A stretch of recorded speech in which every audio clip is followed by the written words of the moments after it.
Hi, this is Lisa, and you are listening to I Love That Movie.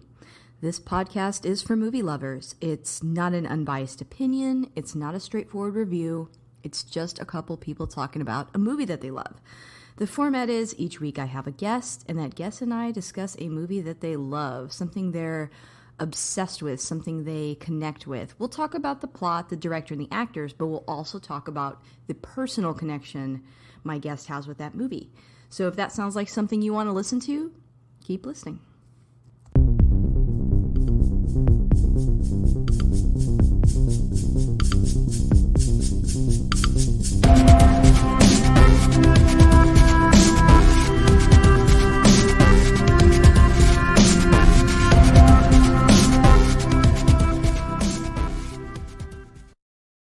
Hey, this is Lisa, and if you want to catch up with me on Twitter, you can find me at ILTM Podcast. I'm also on Instagram at I Love That Movie Podcast, and we have a Patreon. The show is always free, but if you want to support us on there, you can. That's at patreon.com/I Love That Movie. Want to take a moment to thank my top patrons there, Chris Balga, Jeff Widman, Philip Barker, and Michael Cross. Thank you guys so much for keeping the lights on. And if you sign up, you do get a weekly bonus episode of just everything else I'm watching that week. Like, for instance, I'm watching, the Book of Boba Fett and quite a few other movies and things that people ask me about. So we have a lot of fun on there. And if you like what you hear today, please subscribe and rate the show. It does help new listeners find us. I've got a returning guest, a familiar voice on the podcast. I've got John Rodgers. Say hi, John. Hi, John. Hey, John. Hello, everyone. John is very active in our Facebook group, and he's also, been on the show quite a few times. John, why don't you introduce yourself in case our listeners haven't heard you yet? Okay, well, I'm John Rodgers. If you follow the Facebook group, I'm the guy that lists favorite movies on Turner Classic Movies every week. And I have had the pleasure of being on here, I think, three earlier times. We talked about Casablanca and Dazed and Confused and To Kill a Mockingbird. And now another movie that I love, which is why we call it this. I love this movie. Yeah. Well, John, I like you said, I always let my guests pick the movie. What movie did you choose to talk about today? Apollo 13. This came out in 1995. I remember seeing it in theaters. When was the first time you saw it in theaters as well? Yes, I saw it in the theater, but I'm old enough to remember when these incidents actually happened. Was it 69? Is that 70, 70. 70? 70. Okay. Yeah, Armstrong walked on the moon in summer of 69, and this was the That's right. following spring. This was over Easter of the following spring in 70. I was in the eighth grade. Wow. So, did you feel like at that time it must have okay, so we walk on the moon and then this happens. I bet there was a time, did y'all feel like we were just going to go to the moon all the time? Like, hey, I guess we'll go to the moon Yeah, often now that we can do okay, it. because I grew up, in as a kid in the '60s, and that would be as you got to remember in the '60s we only had three TV channels, but on days that they would send up a Mercury rocket or a Gemini rocket, uh, they had the one TV in our elementary school in the school cafeteria so that we could watch the liftoff of these rockets. And my Wow. father worked in the aerospace industry. He worked Oh, I for didn't know that. Yes, he worked for LTV, which was a subcontractor for Grumman, which made the Lunar Module. Wow. And That's the incredible. yeah, in the movie there's a representative of Grumman. I'm like, that's my dad. The That's character so acts like my crazy. dad. That's Yes, awesome. and but yeah, those early astronauts were our big heroes. Uh, June 20th, 1969. We when Armstrong walked on the moon, they landed on the moon that afternoon, and I was a regular churchgoer at the time, and we were all concerned that our preacher wouldn't let us out of church in time to see him come down the ladder because that happened about 9 o'clock that night, our time. Wow. And but we got to see that, and it was like, whoa, this, yeah. And That's awesome. it was, yes, Well, normally, I say that I give a warning that there'll be spoilers, but I feel like, our listeners, hopefully you're aware of Apollo 13 and what happened. yeah. But just in case you're not, I'll read a quick synopsis of what we're going to talk about. So this is a Hollywood drama based on the events of the Apollo 13 lunar mission. It involves astronauts Jim Lovell, Fred Hayes, and Jack Swigert. And, everything going according to plan after leaving Earth's orbit, but then when an oxygen tank explodes, the scheduled moon landing is called off, and the subsequent tensions within the crew and the numerous technical problems threaten both the astronauts' survival and their safe return to Earth. I have to say, like, I can't imagine how intense this was in real time because it's like, for me, this is something that I read about in history books and I Right. sort of take for granted. But I think the movie does a really good job of kind of communicating, like, I mean, honestly, like, if I was a kid and I saw their oxygen tank exploded and they're trying to get them back, I would just be like, "They're not coming back." Like, this is truly a miracle to me that they were able to bring them back to Earth. Well, that's the personal anecdote I wanted to share with you that I mentioned. Oh, go for it. Oh, yes. uh, Eighth grade, had a wonderful history teacher, Miss Stewart, and this was back when you could. Well, I don't remember if the rule had been passed or anything yet that teachers couldn't lead us in prayer in school, but she came into class one day and led us in a prayer for the astronauts. Oh, And again, my dad again worked for LTV, Ling Temco Vought, which was a subcontractor for Grumman at the time. And anytime I saw my dad, who was a let's see, was it quality procurement engineer? Basically, he made sure that incoming parts to LTV came up to specs before they mm. made whatever component for the lunar module or later on the space shuttle or lots of Boeing aircraft. So anyway, when anytime my dad was around his colleagues, you couldn't understand what they were talking about. They were speaking a foreign engineering language, I'm sure. and and me, I'm math stupid. But so Miss Stewart leads us in this prayer, and after the prayer was over, she had a tear running down her face, and I said, Miss Stewart, I guarantee you that they had the smartest men in the world working to get those guys back. Yeah. You know, and then years later, Jim Lovell's book, upon which this film came out, it was originally called Lost Moon, and then after the film came out, they changed it to Apollo 13 and made the cover of the book look like the movie poster. Oh, But I read that book, and you see from this film or from reading that book, they really did have the smartest men in the world working to get those guys home. it's incredible what they were able to accomplish. Yeah, I haven't seen this movie in such a long time. Haven't thought about this event in a long time.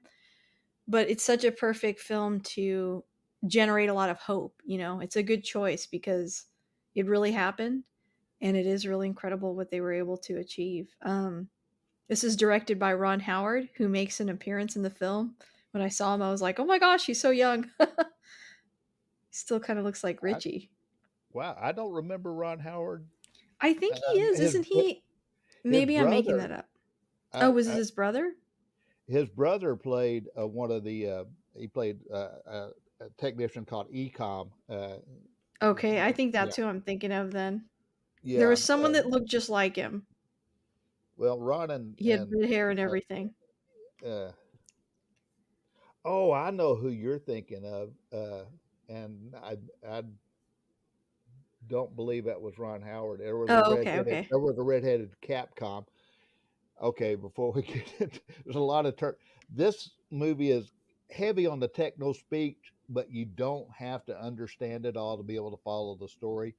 For But a sure. cap, but a Capcom, and one of them was redheaded, and the other one was played by uh, oh uh, Brett Cullen. Capcoms were astronauts. NASA had a tradition that goes all the way back to the early Mercury program, that only an astronaut would talk to the astronauts out in space. Oh, really?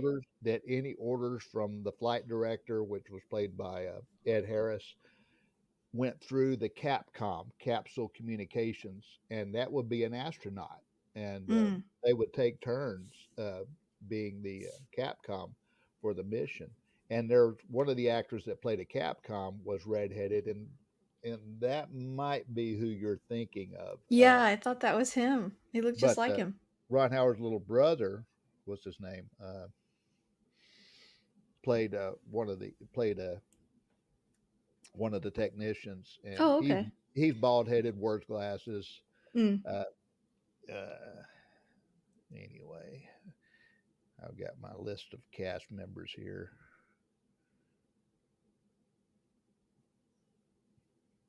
but I don't remember. I've seen this thing a gazillion times. Okay, I I don't have remember not, seeing. so I could have been mistaken for I sure. don't remember seeing Ron Howard in. Although Ron's mom and dad are both in it as well. Oh, really? Oh, Clint wow. Clint Howard is the little brother, Oh, and okay, Clint Howard. yeah, Okay.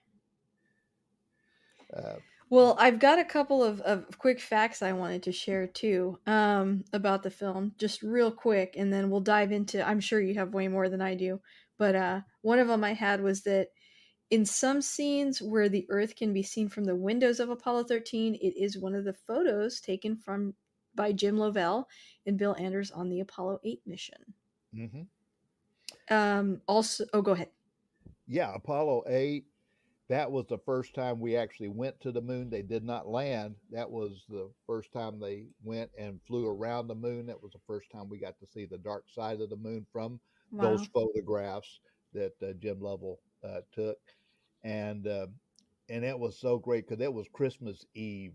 And this is another one I wow. remember. It was Christmas Eve, and as they flew around the moon, I'm going to get choked up just thinking about it. As they flew I mean, around the that's moon, awesome. they read the creation story from Genesis 1 in the Bible. In the beginning, God created the heavens and the earth. While they were transmitting these images of the moon back to the earth, Jim Lovell had this was his fourth mission in space, uh, Wow. and turned out to be the last. Yeah. I also read that he's had others since, but at least at the time when this was made, this is his favorite of all his films. Yeah, and Roger Ebert called it his best film up to that point. Yeah, I mean, I could see why it's so personal. I think for everyone, around that was around that time too. It's just it's such a good story. But I yeah, used I thought that I was kind used of to cool. have the book, I got on Amazon today and ordered a used copy of it. I'm sorry I didn't Oh, get it in time nice. for this, but Oh, of no the worries. making of. But Ron Howard, well, I remember him like on the Carson show or whatever, doing promo for this film, and Johnny or whoever the guest host was asked him what he remembered about Apollo 13. And Ron Howard said, not really very much from when it was happening because he was out in Wyoming or someplace filming an episode of Gunsmoke. Oh, really? Wow. And Oh, Gunsmoke. We just talked about that in our last episode when we were talking about Pill Rider. How funny. yeah, but he was a guest star on an episode of Gunsmoke. And so they were off in the wilderness someplace filming exteriors for Gunsmoke and didn't really hear a whole lot about it. Oh But gosh, then, how interesting. but then he read Jim Lovell's book and, Ah, you know, and as you can see, it is such a gripping story that he was talked into very easily into making it into this film. yeah. The other thing that I had was that, filming inside the zero gravity plane could only happen in 25-second bursts. hmm So the plane performed 612 dives, giving filmmakers 54 minutes of footage in a weightless environment, which is, I feel like, something that I don't know that we would do it that practically today, right? Like there's like other Yeah, methods for making things seem weightless, but something we really take for granted, that we had to do right. differently in 1995.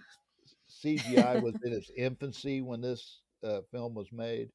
So yeah, they were still doing things with models and traveling mats. And yeah, uh, when I rewatched it last week, I borrowed a DVD from the library, and on one of the special features, uh, Kevin Bacon talked about that. You know what they called that plane, don't you? The That vomit fuel. comet? Yeah. I think I remember that from school. uh, but Kevin Bacon talked about it. He said that if you see their whole body and they're floating around, then that was a vomit comet shot.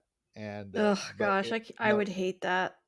but they also, yeah, and they actually had to, just take parts of their set because the set's not very big anyway. The lunar module is only about the size. Well, the command module, the one with the 3 seats, uh, it's about the size of a Volkswagen Beetle. Oh, And the really? in the lunar module is well, Lovell says it, or Tom Hanks says, Lovell says it in the movie, it's about the size of 2 phone booths.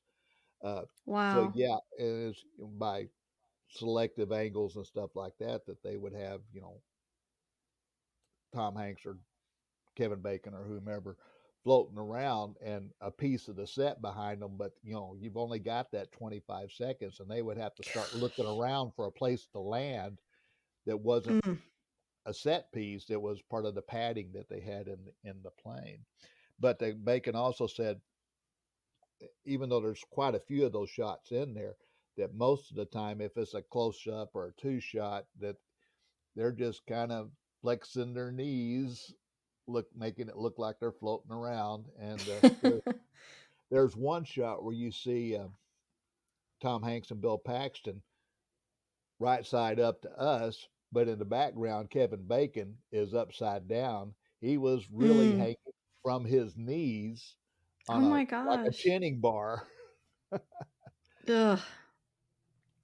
Yeah, see, this is the part where if I'm honest, space doesn't really appeal to me. Because it just sounds miserable. I know this is like the filming of, but I get You're right. I get seasick pretty easily. So I don't know if I'd be cut out for filming it or going into space. Well, now they would do it with CGI and Yeah.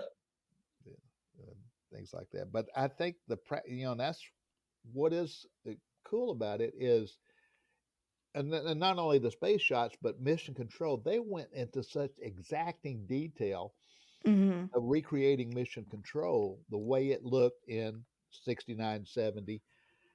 That and they had real technicians from uh, NASA come and take a look at it. And the one critique one of them had was, you don't have any ashtrays,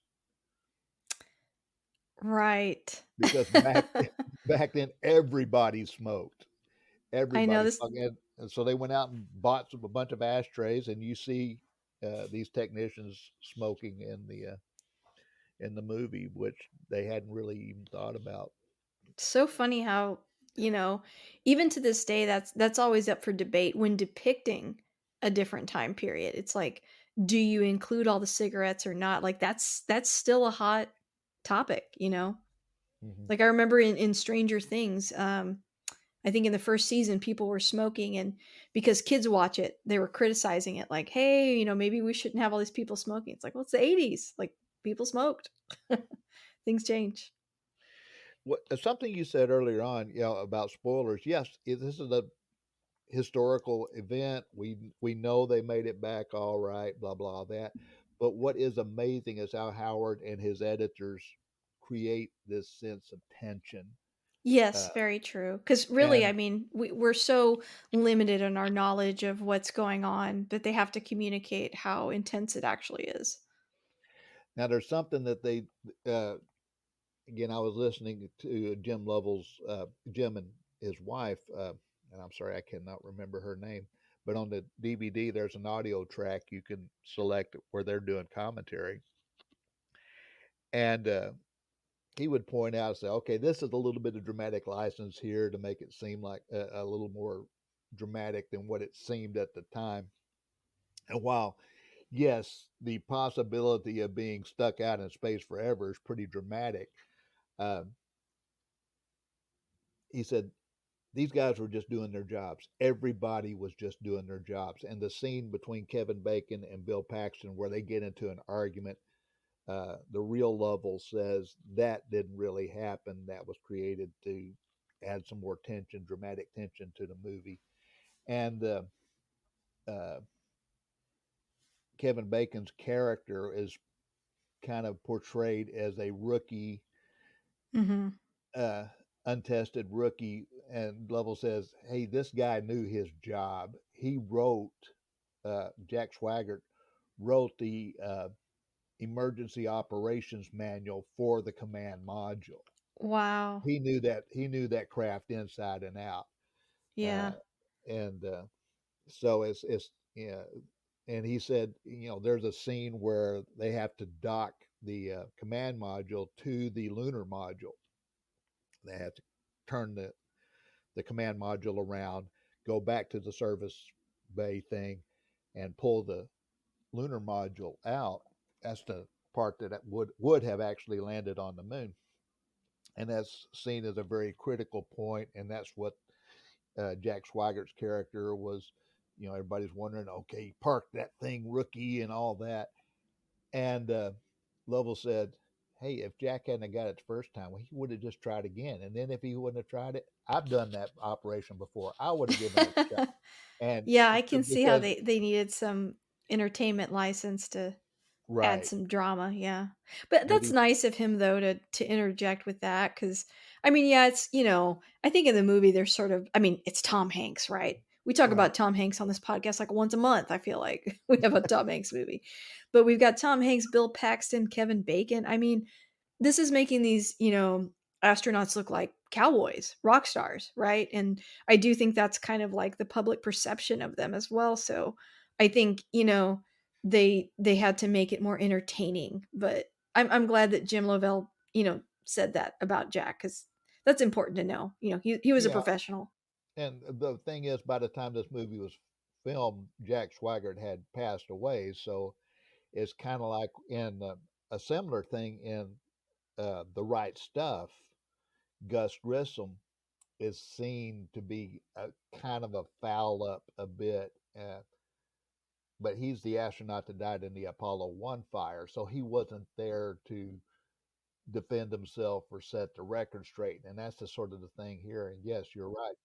Jim Lovell is a hell of a guy for sticking up for his comrade who didn't have a voice in how he was portrayed. And he also said that the movie gives to Gary Sinise's character, Ken Mattingly, who also is no longer with us, uh, a little more, I won't say credit, but makes it seem like he did a lot more than the real Jim Mattingly did. Yes, Jim Mattingly did work on the startup Is it procedure. Jin or Ken? Ken Mattingly, thank you. Oh, yeah. Uh, No and worries. I'm just looking at a list of them. yeah, Ken Mattingly, Jim Lovell, and Jack Swigert, uh, Yeah. and Fred Hayes. And uh, yeah, but they said that from the time that Ken Mattingly goes into the simulator to try to work out the puzzle of restarting the command module without using up all the power, he said that was really a team of people doing that. It wasn't Sure. I'm Ken, sure it Ken always Mattingly is. on his own. And it also shows Ken Mattingly being the Capcom at the end. That is, again, pretty much so they wouldn't have to hire another actor because the real Ken Mattingly. Well, and also so audiences don't have to juggle so many characters in their heads, Yeah. like, sometimes they kinda combine characters just to make it a little bit easier. Yeah, like there were so many people in this thing named John.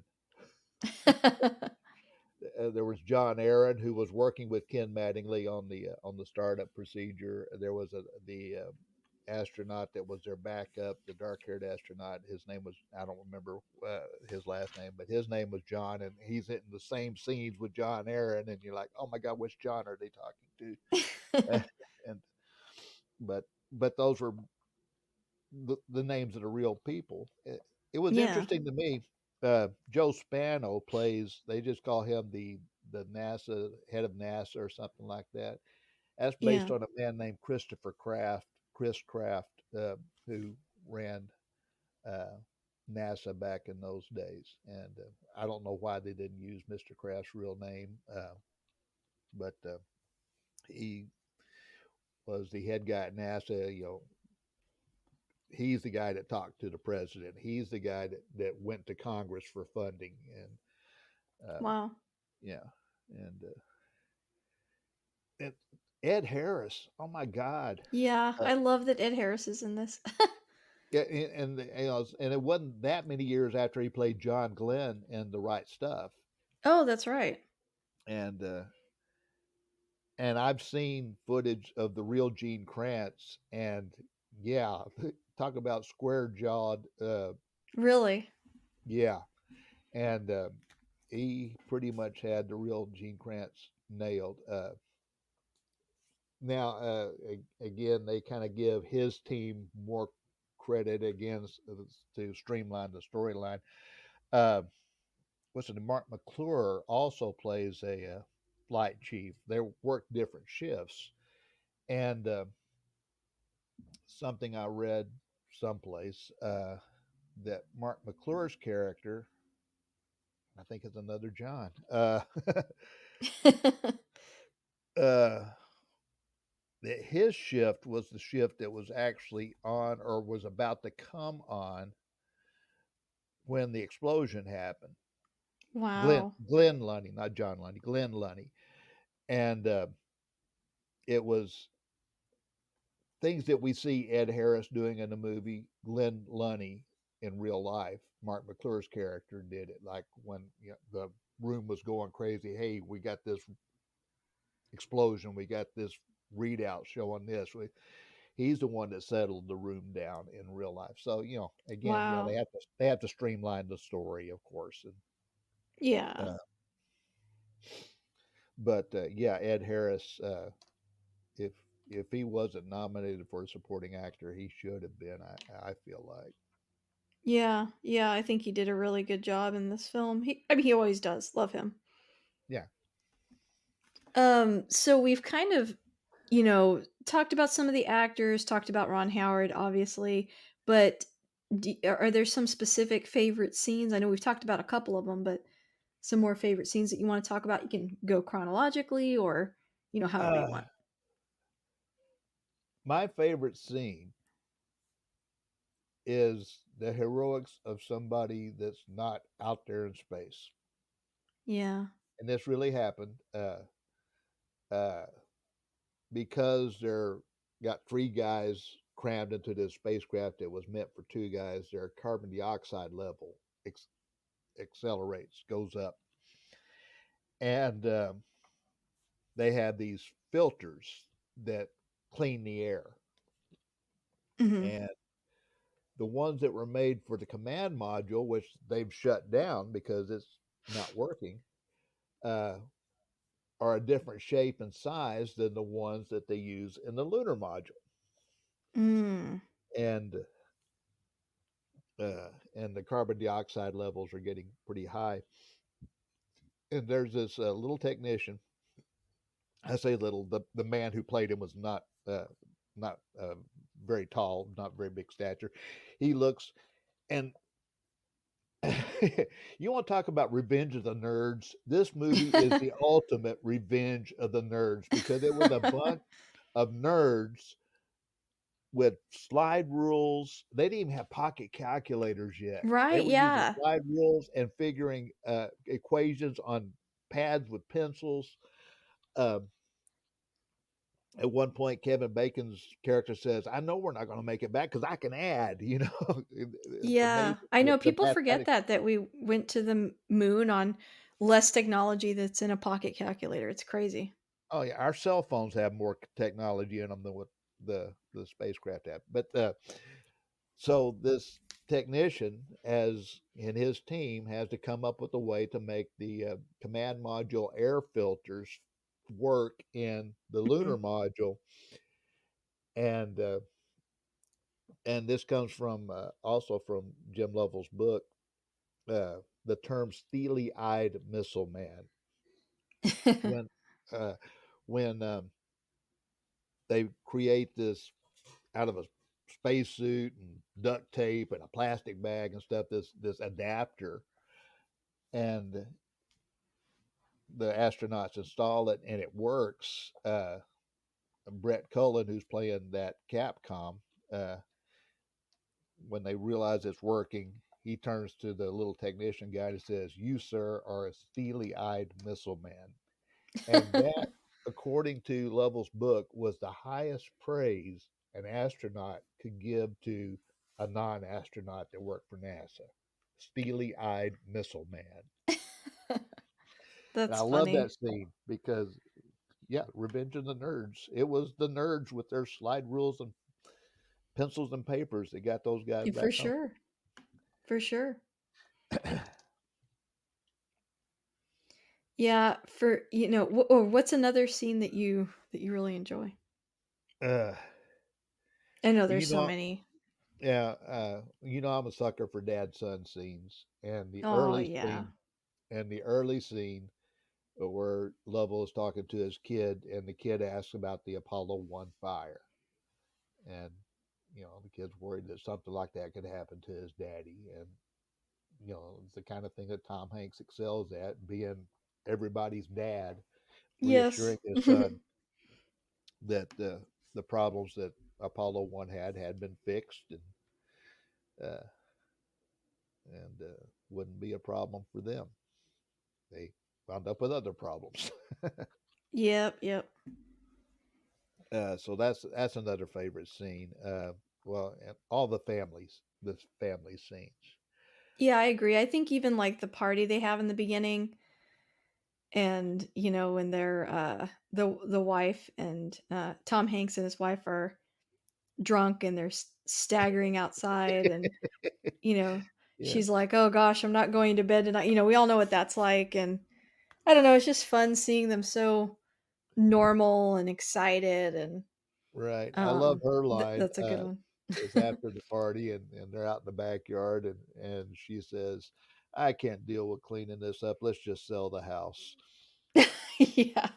I love their house. Like, that scene makes me really nostalgic. I love, like, that layout with the chairs and the print and everything. It's like, man, we don't have, like, that kind of backyard and pool set up anymore. I just really Yeah, like it. the party scene or the watching party scene when they're watching Armstrong Oh, at the yeah. beginning, and then some of the groupings later on at the Lovell House when they're waiting for everybody. When you have all those people, those reminded me so much of those after church gatherings, fellowships that you'd have at somebody's house, uh, Yeah, yeah. except for the champagne in that first one. But Yeah, when Nick and I were searching for a house, we there was a house that we almost bought that we were like, "Oh, this would be such a good place for little the for gatherings." Like the layout was like very similar to like something like in this film. I think because the house was made in the 70s.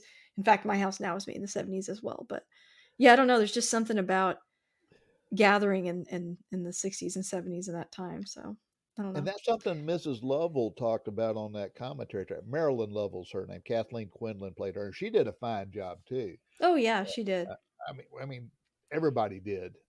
Hmm.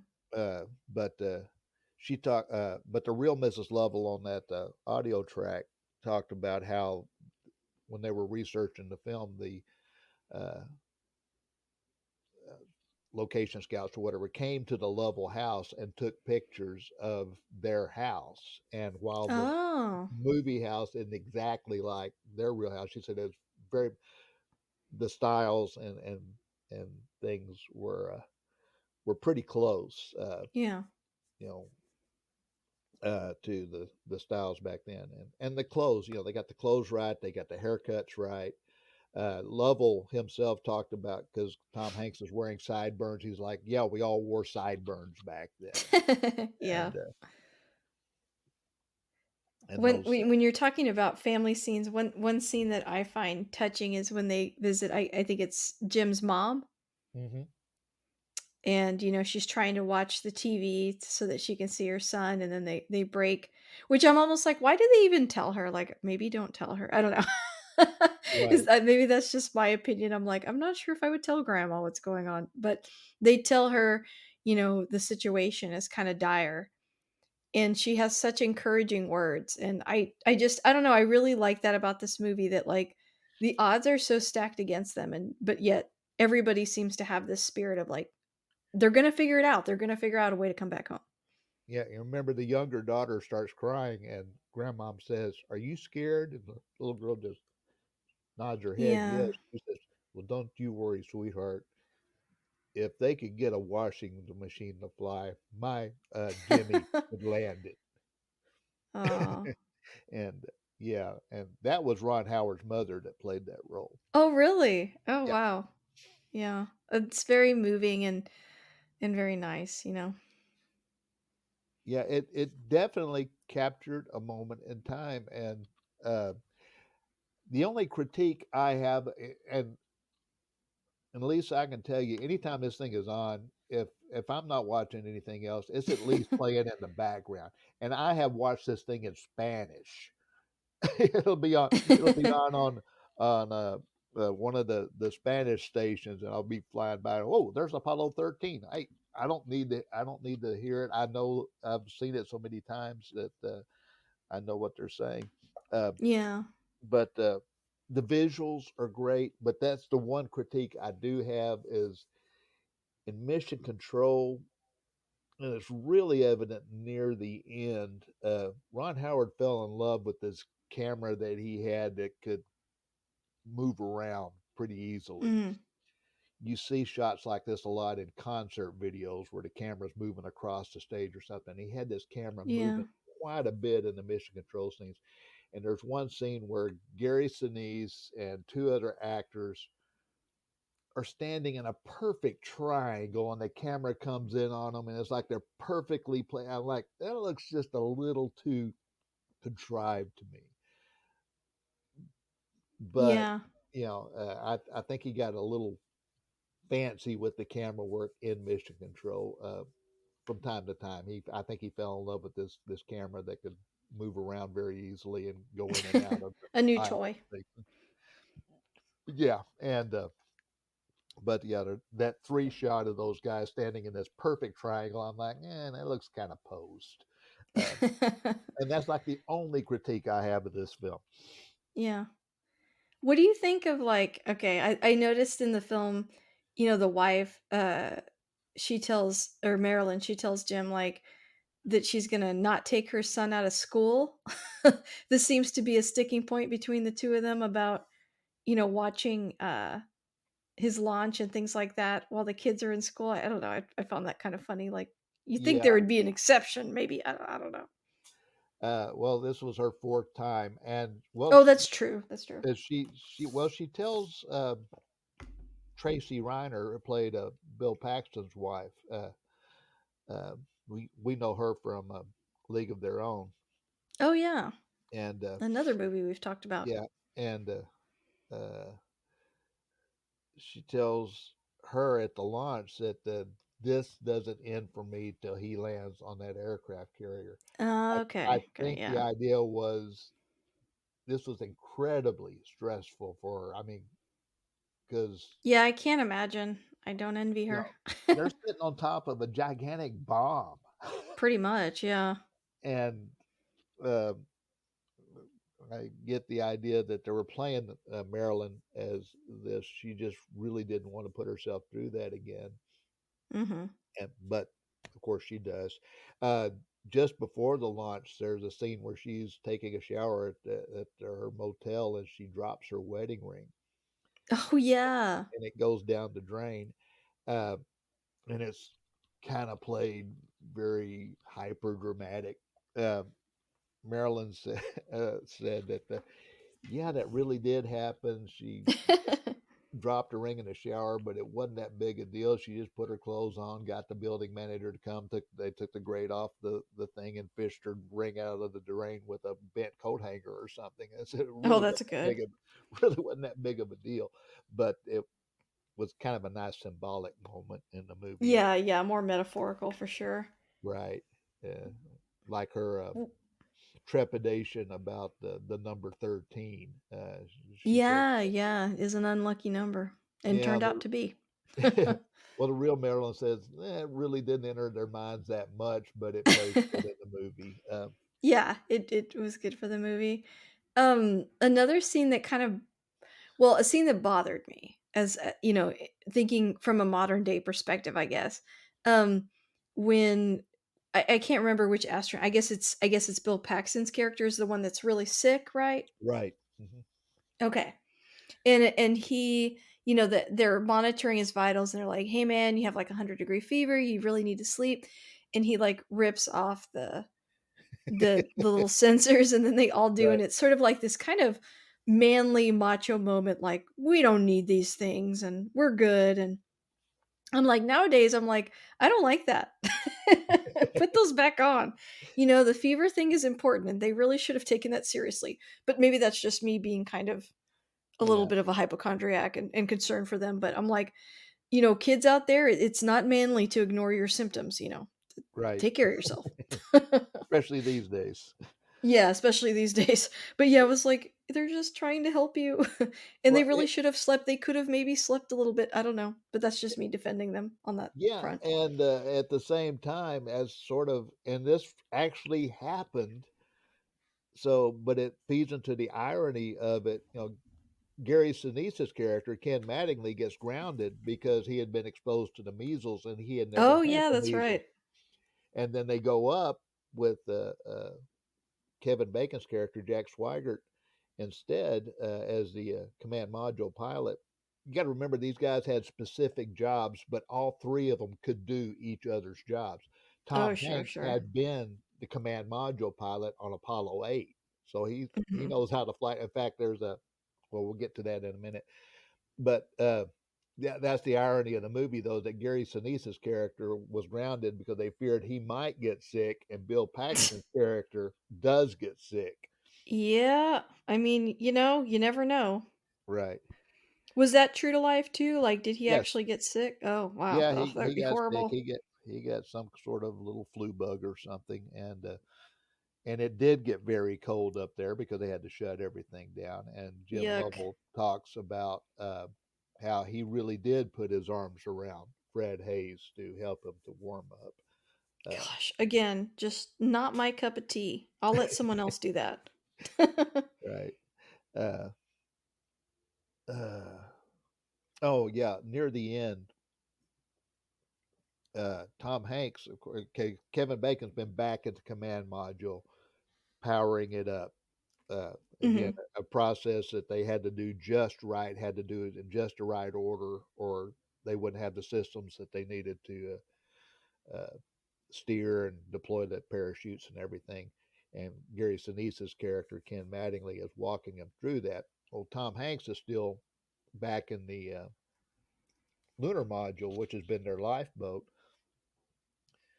shutting that thing down. They had to bring some items from the lunar module into the command module to simulate the weight of the moon rocks that they didn't bring back, blah, blah, all that. So he's Mm. busy. And so just before they're ready to start the reentry procedure, uh, Jim Lovell comes back into the command module. And again, these guys have certain jobs and they have certain places to sit. Bill Paxton is the lunar module pilot, and he sits in the right hand seat. Tom Hanks is the commander of the mission. He sits in the center seat like Captain Kirk, okay? Yeah. And Oh, uh, okay. and Gary Sinise sits in the left hand seat because he's driving the command module. But again, as Lovell pointed out, all three of them could do each other's jobs. And in the way it was portrayed in the film, Kevin Bacon is the rookie who's untested and stuff, although he is, again, very high, in real life, very highly trained and had written the emergency procedures book for the command module. He knew that thing inside and out. So you got Yeah. this moment. Tom Hanks comes back into the command module. Kevin Bacon has moved into the center seat to help Bill Paxton strap in. And Tom Hanks absentmindedly sits down in the command module pilot seat.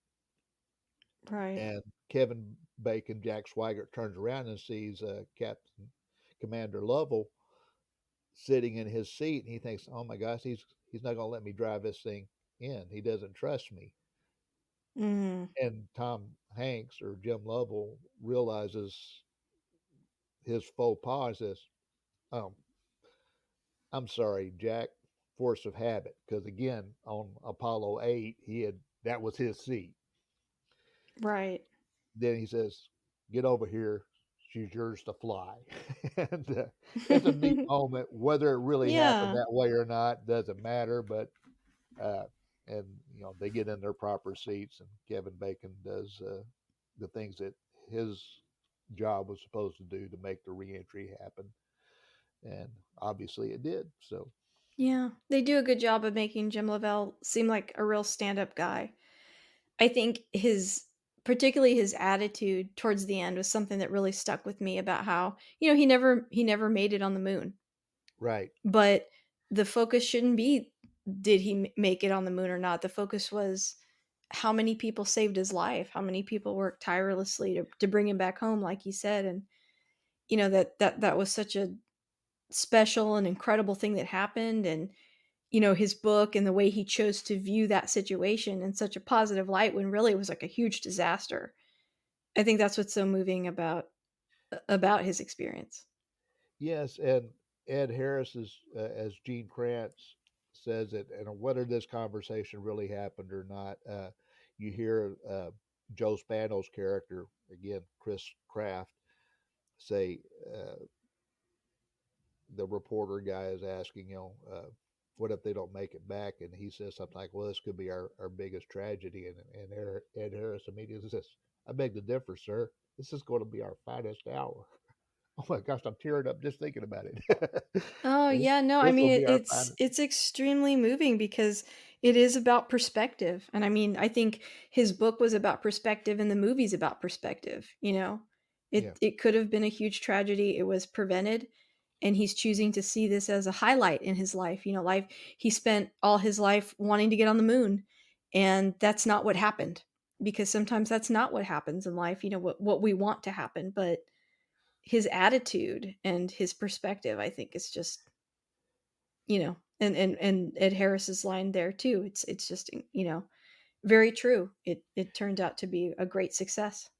and at least in the film, you got as they're going around the dark side of the moon, you have Jim Lovell daydreaming about what it would have been like, and you get this Yeah, sequence where you see Tom Hanks coming down the lunar module ladder and walking on the moon and picking up some of the moon dirt, uh, and he's daydreaming about what that would have been like, uh, and on the audio track, the real Jim Lovell says it's pretty much what you just said. That's all I could do was dream about what that would have been like based on what his colleagues had experienced and would experience on the later missions. But he never got that. But at least he thought it was nice that Ron Howard put that in there where his character is seen walking on the moon, even if it is just a yeah, daydream. yeah. That is really nice. Well, are there any other scenes or facts that we haven't touched on yet? Oh, don't make me fall down this rabbit hole. Um, I yeah, I was looking at a list of inaccuracies in the movie, but I don't care. The Oh movie yeah, caught come the on. spirit of what was Yeah, going on. And when I told my teacher they've got the smartest men in the world working to bring those guys back, we see in this movie that that was true. And uh, Tom Hanks said, "Oh, there's a interesting thing at the end when you hear his voiceover as Lovell. He talks about we see I don't know what 40 guys in mission control and he said there were thousands of people that were all doing jobs that were essential to make that mission a successful failure as he yeah, called it. uh, uh, the captain of the aircraft carrier sure. uh, was the real Jim Lovell. Oh really? Oh, I Yes, didn't realize that. Very cool. Yeah, and Ron Howard wanted to put him in an admiral's uniform, and Lovell said, "No, I retired as a captain. I'll just wear my own uniform," and he did. Humble to Those, the end. yeah, uh, he wore his own captain, Navy captain uniform for that scene. And Marilyn Very cool. Lovell in the liftoff sequence, you see her. And I didn't know this till I watched it with the commentary track on the other day. You see her very Love commentary briefly tracks. directly in front of Kathleen Quinlan playing her Oh, very cool. in the grandstand watching the liftoff. So yeah, Ron Howard took care of his people and his friends and Yeah. his family. In a way, It, it's sort of a metaphor for filmmaking too, because you see a movie and you don't think about all the work that goes in, all the people that are involved. We think about the main stars, the director, but it's a huge team. So in a way, it's kind of this mission is a metaphor, or this movie is a metaphor for that too. oh yes, definitely. So many times we get to the end of a movie, and unless it's a Marvel movie with the hidden scenes at the end, we're pretty much getting out of there when the credits are Yeah. rolling. I know I'm heading for the restroom, uh, and but yeah, for sure there are, especially nowadays with all the CGI, all these, there may be a crew that makes one 5 second sequence digitally to be inserted in a film, and but they all five of those people get credit, and there's a lot of these little Yeah. crews, and you see that. Well, that was what was going on with the space program. My Right. dad, Right. working in Grand Prairie, Texas, maybe okayed a piece of equipment that Grumman put on the lunar module Wow. 2 years later or whatever. Uh, so yeah, it's definitely a collaborative effort, both the space program and filmmaking. Hmm.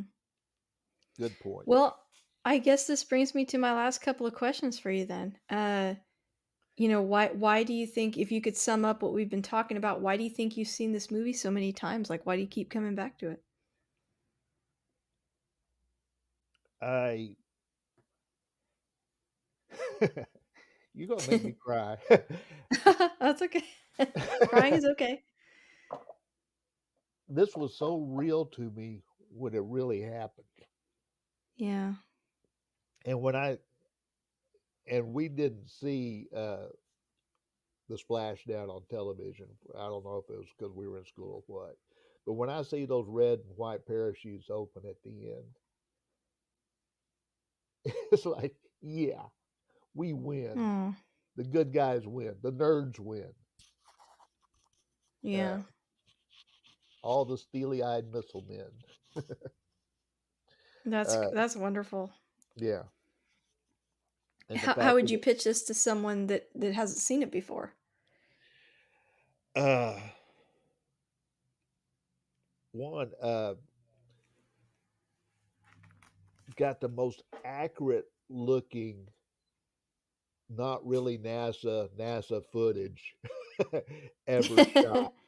They When Howard first started to work on this, they thought they would be able to just use NASA footage of the Saturn V taking off and all like that. And they looked at that stuff, and it was great footage, but from 1970 to what was it, 1995, when this was made,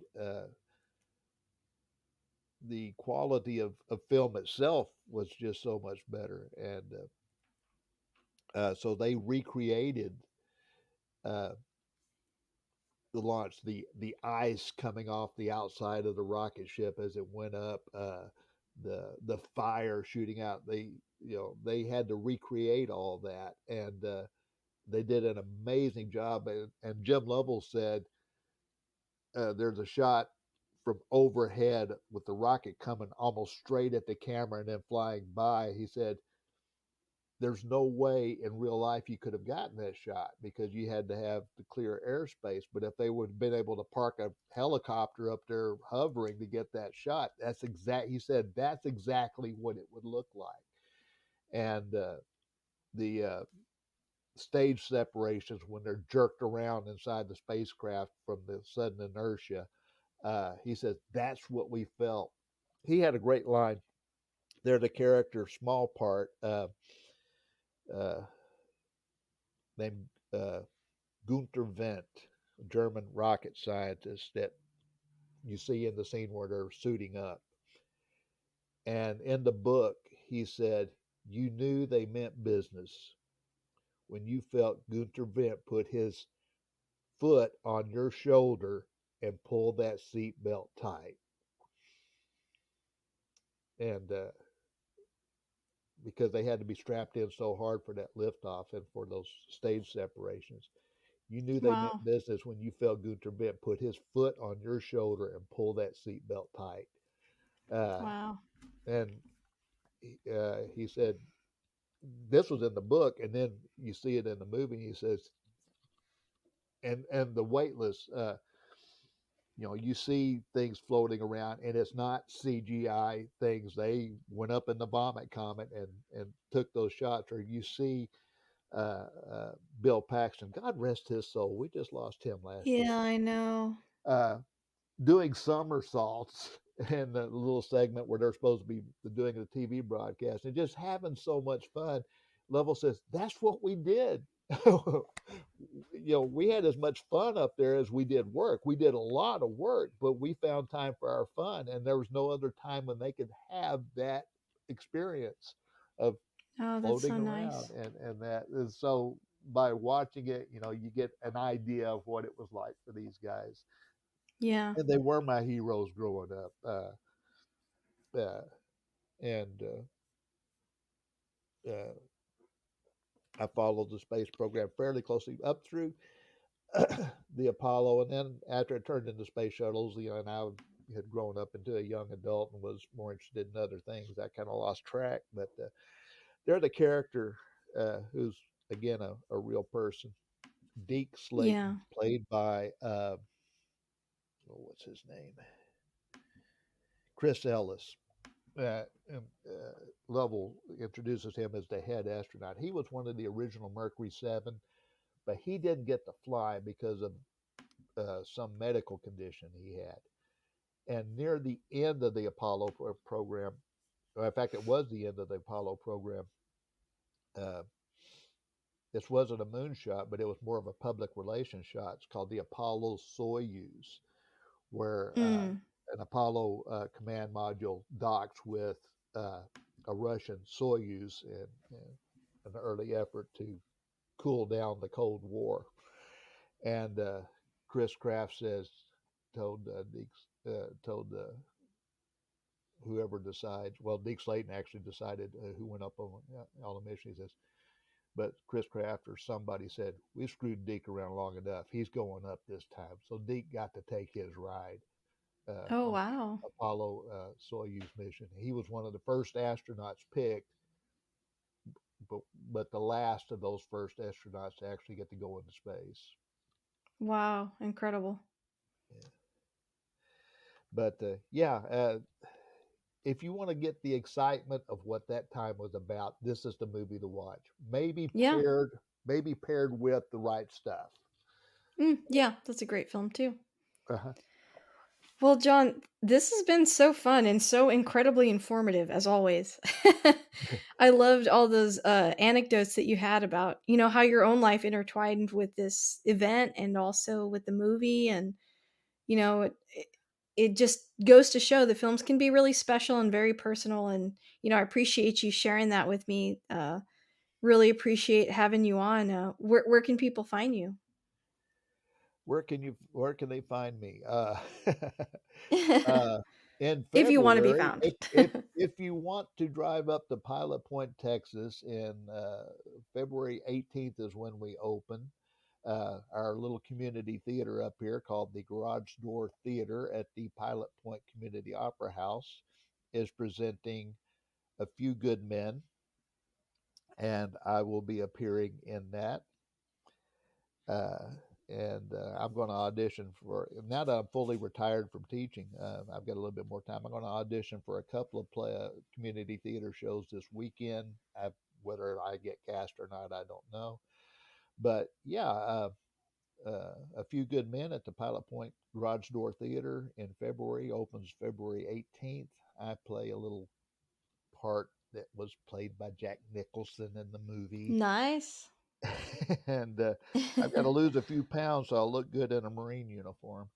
Uh, Well, that's awesome, John. Thank you so much for sharing, and got to think about your next episode and have you back soon. oh, I would love to. I would love to.